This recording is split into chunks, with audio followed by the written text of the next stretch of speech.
Howdy folks, it's CowTipper Vern again. This episode's a little more disjointed than usual. I'm not sure exactly what my thesis for this one is, but I took a bunch of notes and I'm just going to talk about them and ramble a little bit. This one might be more rambly and disconnected than normal. This is not a new topic. In fact, I've talked about it before, even on this channel, but I wanted to talk about it again in a little more detail. There's a lot of X2x2 content online now, which is really cool. A lot of TikToks, podcasts, YouTube channels, all kinds of things. Substacks now, which is really cool. A lot of people doing some writing and blogs and vlogs and everything else. And those are all really fun to watch for me. I find it very gratifying to see so many people using their voice now, and I try to promote it whenever I can. Every once in a while you'll see a comment that's pretty negative. Almost all the comments are really positive, which is cool. And of course you're going to get some negative comments. It would be unreasonable to expect that you wouldn't get any. But I always pay attention to what those comments are because they're just interesting to me. It's along the same lines as my podcast episode several months ago about why people leave meetings and why the perceptions of them aren't accurate. And some of those themes come up in the comment sections for X2x2 content online. Things like, why can't you just leave it alone? You have free will. You left. Why do you have to keep talking about it? Why is it such a big deal to you? Why are you wasting so much time? You left, but you can't leave it alone. Why can't you just leave it alone? Why do you have to keep talking about it? If other people like it, that's fine, isn't it? I always think those are funny because clearly the person has watched the entire video and then complained that it existed, which is fun. But I wanted to think more about why it is that we want to talk about it. Why do we all feel like we have to talk about it? Not all, but why do so many of us feel like we should talk about it? We want to rewrite our story a little bit. And when I thought of that phrase, rewriting our story, that led to a lot of other thoughts about, what are we doing? I guess we're writing a story, aren't we? We're rewriting our story. We're rewriting the narrative. I think it's really hard to describe what we went through leaving meetings. And the project for a lot of us X's is to do that, is to talk about it and explain it to people in the hopes of being seen and being heard, but maybe just for ourselves, just to know, just for the power we feel in doing it ourselves and doing it for ourselves, doing something for ourselves. The satisfaction and the joy we get from inhabiting our own bodies and our own minds and taking responsibility for it and building a life that we want.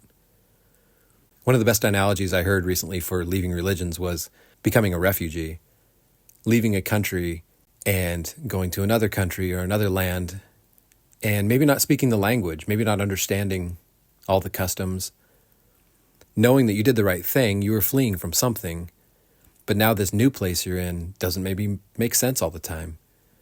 It might be hard to understand. It might be hard to fit in. It might be hard to know what to do next. You've escaped, but now what? And I think a lot of this creation of 2x2 content is just that. It's a lot of us sitting around going, I'm here now. Now what?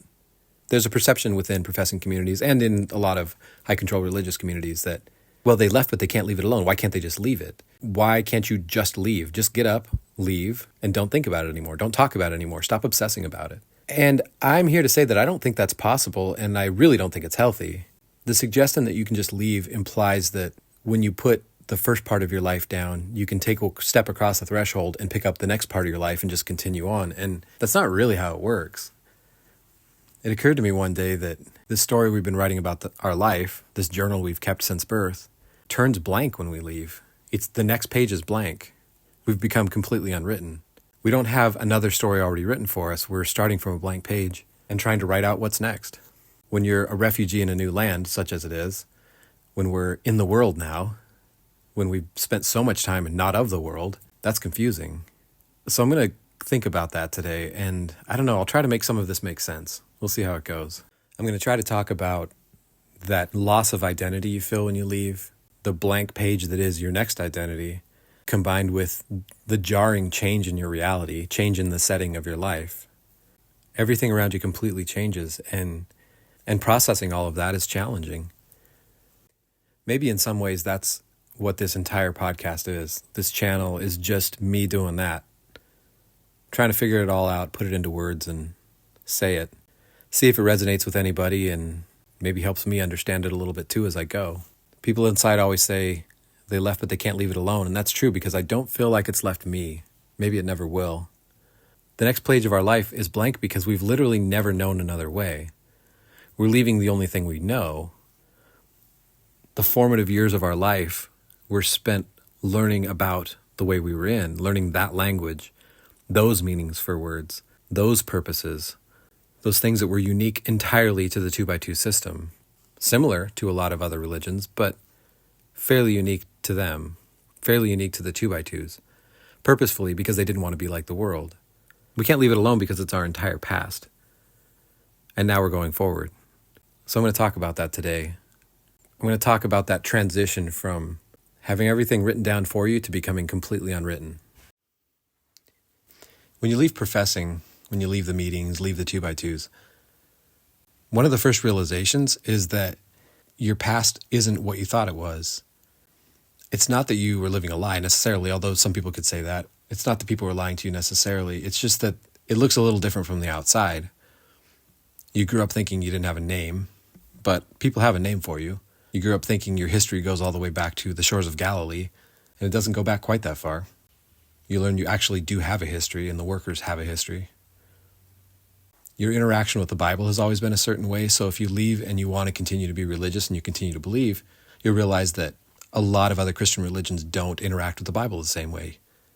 The point of all that is that when you leave, you don't necessarily just jump into a new thing because you realize that your definitions are different than everybody else's. Your definitions of faith, your definitions of all the parts of the life you used to live, right down to language and terminology, are just completely different, and you have to relearn all that. You can't just start the new thing. You kind of have to unlearn the first thing first. For people leaving during the abuse scandal that's going on right now, there's a crisis there too because you realize that people you trusted probably weren't trustworthy. And you were told your whole life that these people were the only trustworthy people, the best people, and they may not be now. You may not feel that way anymore. So there's this blank space in between your old life and your new life where you're trying to figure out, well, what does trustworthy even mean? What does it look like? Before, trustworthy just meant following the same way you were following. Does it still mean that? Do you have to believe the same exact things as everyone around you to trust everybody? That's a crisis in and of itself, just that realization.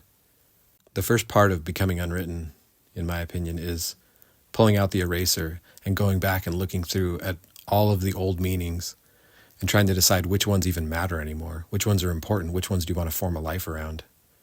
Is it worth trying to form a life around any of that, or do you need to throw it all out and start over again?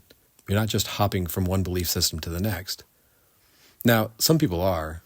I should give a nod to that. A lot of people do, especially since Brewergate, especially since the scandal has broken open over the last couple of years. A lot of people are leaving with other groups of people, and it's much more easy to pick up new belief systems when you're doing that. In the old days, prior to a couple of years ago, most people left on their own, so they would leave and figure out their own meaning and their own purpose on the fly. They'd have to do it by themselves, and it's a lot easier to live in an empty space, in a blank space for a little while, when you don't have any other pressures around you. When the main pressure is the pressure running from, you don't have as much pressure in front of you. A lot of people now are leaving with their friends and families in tow, and so there's going to be some community pressure along with them, and that's normal. I don't say any of that's right or wrong, but there's a lot less blank space between your old life and your new life when you just hop from one church to the next church, and you don't take the time to deconstruct. Sometimes I wonder if the people who left meetings and jumped right into a new church will end up deconstructing a little bit more later. I don't know if they will. They have that choice now. I just hope for their sake that they're not setting their hopes too high on this new life and having to deconstruct again, having to leave again. I think those of us who've been through extremely difficult, dark faith crises don't wish that on anybody, and I don't either. I don't wish that for anybody. But luckily these days there's more resources and groups and things to help people, so that's good. Along the lines of realizing that your old ways of thinking and speaking and communicating were a little different is realizing how different the language is. When you leave, you become a refugee, and when you leave the 2x2s and get into a new culture, the new culture is going to be different.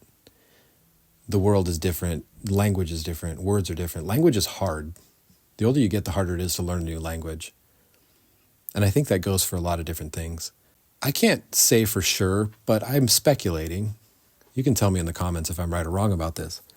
But I speculate that one of the draws to going to another church, especially a community church, Protestant church, something very similar, well, not similar, but at least Christian and Protestant, maybe one of the draws is that there's just less language difference.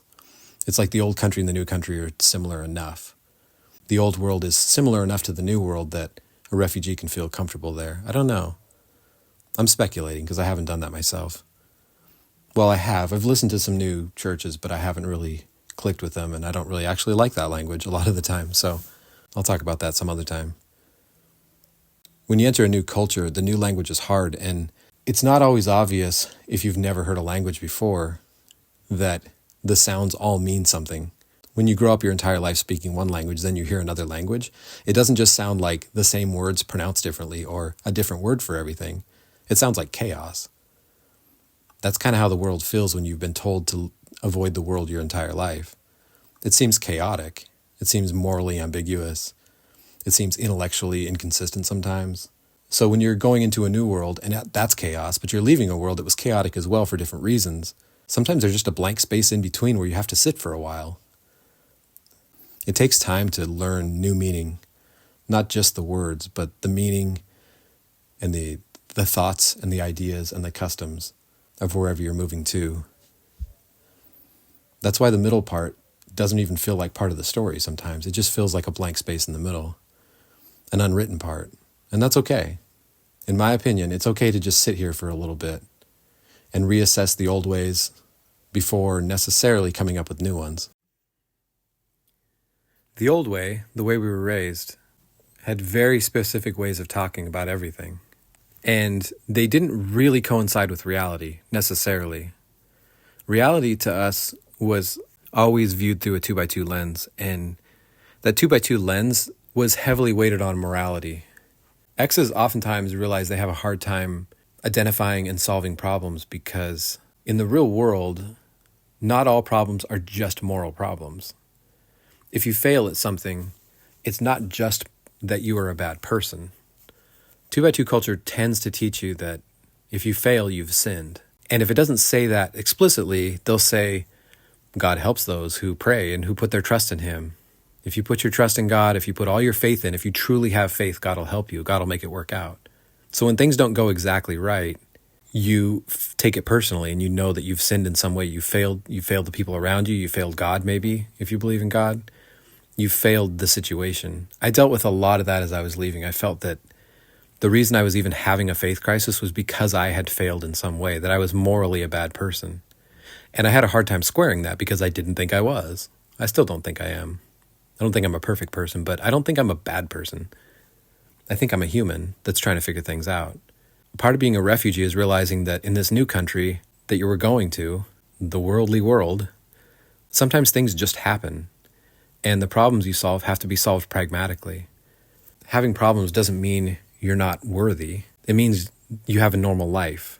In the old way of thinking taught us that if we had a problem, it was purely a problem of our own perception based on our morality. So if we had a problem in a relationship or had a problem of whatever kind, if that problem persisted, it's because there was something wrong with us. And that's why so often you hear people get stuck in bad relationships, because they think that the fact that the relationship is going badly is because they're the ones at fault. They have no way of assessing the relationship outside of their own morality and their own prayer life. The real world doesn't really work like that.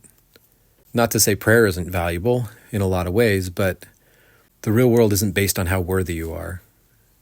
That's a new thing we have to learn, and that transition is not obvious. I'm saying this, but it's not impulsively true to me. It's not impulsively understandable. Maybe that's what I should say. I think it's true, but it's hard for me to understand. I don't believe it deep down yet. I still judge myself really harshly. So that's the first thing I've thought about, is the self-judgment when we come out. We have this blank page and we're trying to fill it with what we are now. We're trying to write our new journal, and we have to deal with a lot of that, a lot of understanding our own role in what we're doing, and whether the outcomes are morality-based or just reality-based. They're just random. They're just life being life. That's kind of hard to do. This is all complicated by the fact that we don't really connect very well. We've never been taught to connect well with people that we meet. We've always been taught to withdraw from the world, by and large. We're supposed to be in the world, but not of the world. So being in the world is very uncomfortable to us. We've always been taught to only associate with professing people. So coming in contact with the world and unprofessing people is a little bit uncomfortable for us. Relationships are especially interesting because it's a challenge to learn how to trust somebody. We've always been taught that morality is what leads, and morality is dictated by the 2x2 belief system. So we can trust 2x2s and we can't trust other people. For those of us who took that to heart growing up, that's a challenge to work through. A lot of X's deal with this idea of deference, holding professing people up a little bit higher than our own selves, even though we've left and even though we don't believe what they do, because we believe they have a little bit of a moral high ground. I think most of that has gone away in the last couple of years. Watching professing people handle the SA and CSA scandals so badly and so immorally has been eye-opening to a lot of people. And I think a lot of people have, a lot of ex-2x2s, I should say, ex-professing people, have realized that the moral high ground is gone there. But that's hard to process. It's hard to feel that truly and understand it and interact with the world that way. We're really deeply disconnected from ourselves. I've been talking about being disconnected from the world and realizing that the skill set required to interact with the world is something we may not necessarily have. We're also dealing with that with ourselves, reconnecting with ourselves. That feels like a blank page too. The idea that we have desires and wants in life, or even just feelings, emotions about things. Those thoughts, feelings, and emotions have always been controlled before, very passively, but it's been controlled. I talked about that in my bite model episodes. In the real world, you're allowed to go do things that you enjoy and like. It sounds like I'm being really pedantic and simplistic, and it might sound like I'm being a little bit silly about this, but I think people actually struggle with this a little bit. Some of us who are raised very, very staunch professing, true believing, often confuse our own desires with selfishness. We interpret things we want as sinful because we want them, because what we want is fleshly things and worldly things. And when we're in the world, even though we've left meetings and don't believe that anymore, we're now interacting with an environment and with ourselves in a way that was expressly taught to us to be evil. That's a difficult thing to do. And rewriting that is almost impossible without some help. Therapy is helpful for this, but a lot of time just sitting and thinking about it helps too. This disconnection from ourselves is really traumatic. I think we all have an ambient level of trauma just from being raised the way we were. I think a lot of us have a little bit of a knee-jerk or flinch reaction to a lot of things.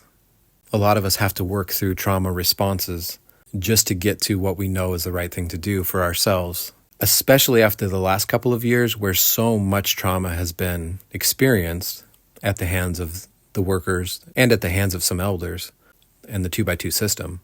A lot of people are dealing with CPTSD for sure, and just a general trauma anyway, anxiety, a lot of anxiety.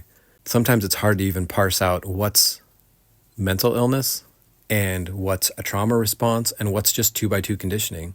I'm not a mental health professional, so don't take this as medical advice. I'm just noting this because it's interesting. I find that high control religious groups hide mental illness really well, and parsing that out once you've left is a privilege to do, to learn about yourself and learn about your mental health. But it's very difficult to do too because we're just not that clued into ourselves. We don't know how we feel. We don't know how our own mind works. And some of us are against how our minds work. We don't want to know how our minds work. We feel that we shouldn't be that connected to ourselves. Many of us have been taught that psychology was evil. Learning about the brain, learning about psychology, learning about the brain that God made for you and put in you is actually somehow evil. There's a lot going on there. I could deep dive that concept as well. Maybe I will sometime, but the idea that we were raised thinking that the entire creation of God was evil and bad for us, right up to and including ourselves. So we have this traumatic response when we interact with the world. Now that we're away from the safety cocoon of professing, we feel very exposed.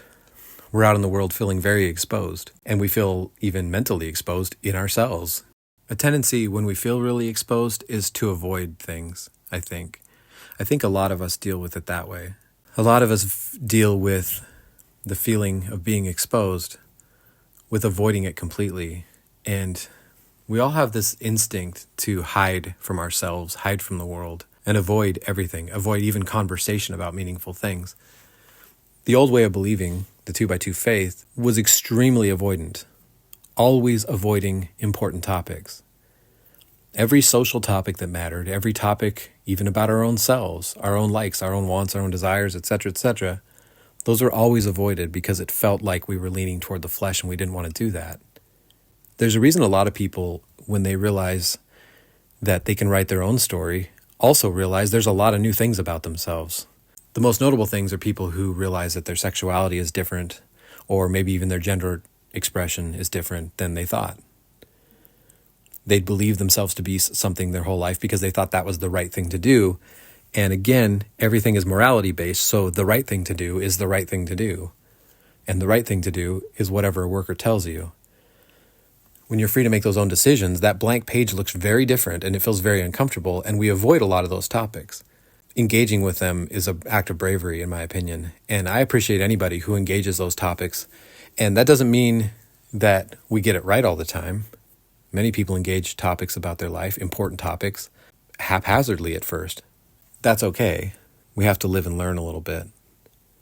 We avoid things because we were raised around so much fear, so much trauma and so much fear. Constant fear of everything. Fear of the world, fear of life, fear of experiencing life. We were taught not to experience life. We were taught to fear it. So all of these topics that I'm talking about, everything from general likes and wants and desires to gender expression and or sexuality, to beliefs about eternity and life and meaning. Not only do we not have the language for that, not only do we not always have the words to describe how we feel, we've always been taught to avoid feeling it at all. And so getting used to that new feeling takes time and it takes a lot of processing. When people say you've left but you can't leave it alone, I think what they're not really understanding is I think a lot of us would love to leave it alone, but we can't just walk away from it because it's all we've known. The thing that we're not leaving alone isn't leaving us alone either, because it's constantly overshadowing every part of our life. Every nook and cranny of our mind and our soul, if you believe in a soul, has been touched by 2x2 doctrine and overshadowed by it forever. And so even approaching the topics is a lot of work. And I think a lot of people engage with it online and through content and through groups and all this stuff, and they talk about it because it helps to know other people are going through this too. That's part of why I'm doing this podcast, is just to show that I'm going through stuff. And if you're going through something, maybe you'll relate a little bit. Maybe there's some language that we can share and help each other out as we go. Sharing in these topics and interacting with each other and having fellowship, finger quotes in the air, about all of it is very validating. And that too is a challenge. We have absolutely no ability to validate ourselves. I say that pretty confidently. Leaving meetings and learning to seek an internal locus of control, perhaps, or just learn how to validate your own thoughts and ideas is a project, a significant project, just conceptually, to say nothing of the actual beliefs or the actual feelings or the actual expressions you want to show. Just the fact that you want to believe that they're valid and that they're okay is a project in and of itself. I know that validation is kind of a therapy term, and I don't love using therapy terms, but I think it's a good term. I think that it's important for all of us, it's a project for all of us, to learn about internal locus of control. We've always had an external one. We've always had someone to tell us what's right, whether we wanted to or not. Those of us who were true believing not only believed that we needed to hear what was right from somebody else, we also believed that we couldn't hear what was right from us. Nothing we said was acceptable because we were worldly, we were fleshly. At the end of the day, the world, the flesh, and the devil are our three enemies. Some of us who were really true believing avoided the world, didn't want to think about the devil, but we always had to deal with our flesh. And internal validation sounds like flesh to somebody who's professing. When you leave meetings, that's really hard to unlearn. Connecting with your internal voice and not always believing that it is evil because you are evil is actually a project for a lot of people, especially those who were true believing until they left. We've survived on external locus of control for our entire lives, so when you leave, transitioning over to something else just feels blank at first. It doesn't feel right. You know the old country wasn't right, but the new country doesn't feel right either, and you're just in a blank space in between. So seeking validation is important, and validating ourselves is important, but also it's just important to learn how to help other people find encouragement where you can, and that's why support groups are great, therapy's great, all that stuff is great. People sharing their stories is just awesome. I am so happy every time someone starts to share their own story in a podcast or a Substack or a YouTube channel or something like that. It means they're starting to speak it into existence a little bit. They're starting to write on that blank page. And it's exciting to watch. It's very fulfilling to be able to do some of this stuff. It's very fulfilling, even if you don't have all the answers, at least you can articulate the questions and find other people who are doing that.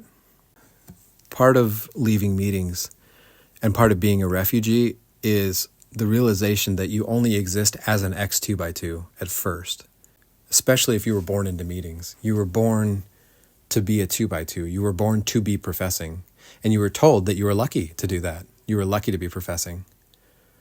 All those unlucky, unsaved people out there weren't born into a home that already went to meeting 2 or 3 times a week. It's ingrained in you from a very early age, and you never learned that for yourself. You never learned values for yourself. You never learned to trust yourself. You never learned to validate yourself.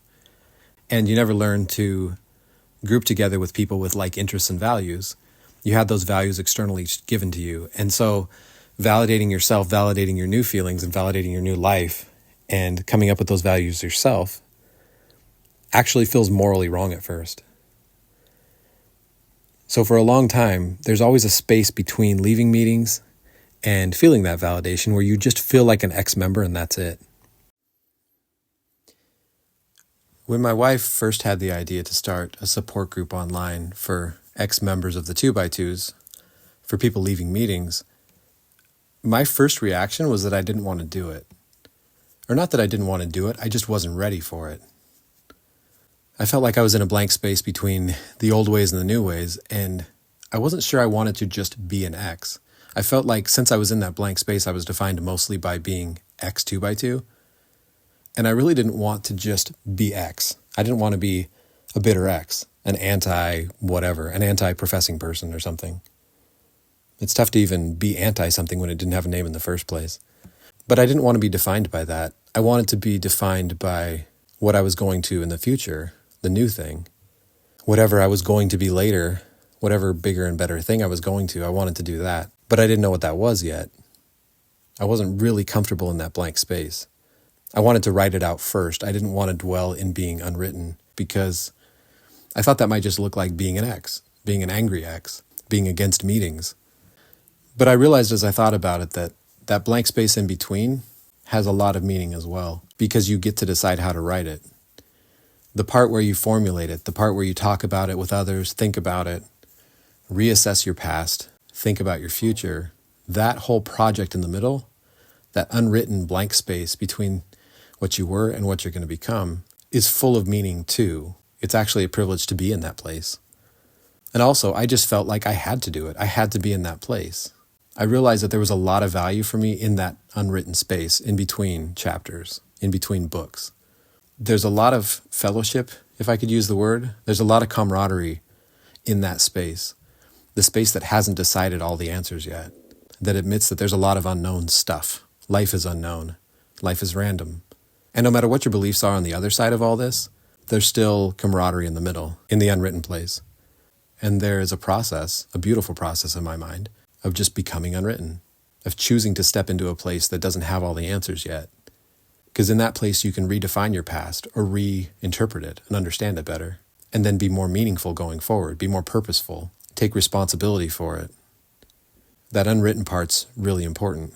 And as soon as I realized that, I decided, yeah, I want to do the group. I want to administrate a group like this. I want to help other people become unwritten, and I want to help people be there. It's scary at first, because being unwritten doesn't feel comfortable when you've been told how to live your entire life, when you believed you had to know for your whole life, when knowing meant you had faith, and having faith was correct. It's very uncomfortable to be unwritten when that's been looked down upon your whole life, when for your whole life you've been told that knowing for sure is the right thing to do, and in fact, the moral thing to do. It's the moral way to be. It pleases God to have so much faith that you don't have any questions. Well, now, regardless of your beliefs, you're in a space with questions. And I think that's okay. I think it's rewarding to be in a place where people have questions, can have questions. You can even question the things you used to know. And you can question everything going forward because you're allowed to now. I like the space of being unwritten. I really enjoy not knowing. I've said this a couple different places when people have asked me about my beliefs. I actually enjoy the idea that I don't know because it feels honest to me. The unwritten space between chapters feels like an honest place to be. Maybe I won't always feel that way, but right now I do, and that feels comfortable and right. I actually have more peace in that place than I ever had when I knew everything. So that's what keeps me going, being an admin of the support group and all the other things I'm doing because of that middle space, that unwritten space. I appreciate that space now in ways that I never thought I would. I'm not afraid of it, and I don't feel like I have to have all the answers before I can move forward. I can just live in this space. This liminal space in the middle is okay. I like that, and I think that a lot of people can find commonality in that space. I hope this all made some kind of sense. I guess that's all I have to say about this. I hope this episode made sense to everyone. Peek behind the curtain. I didn't really write an outline for this one. I just kind of rambled into my phone for a bit. Usually I have a better idea of what I'm talking about. I just had a bunch of thoughts and decided to say a bunch of them, and then I actually copied and pasted them, spliced them together in an order that seemed like it made sense. I didn't intend to, ironically, not write down notes on an episode about becoming unwritten, but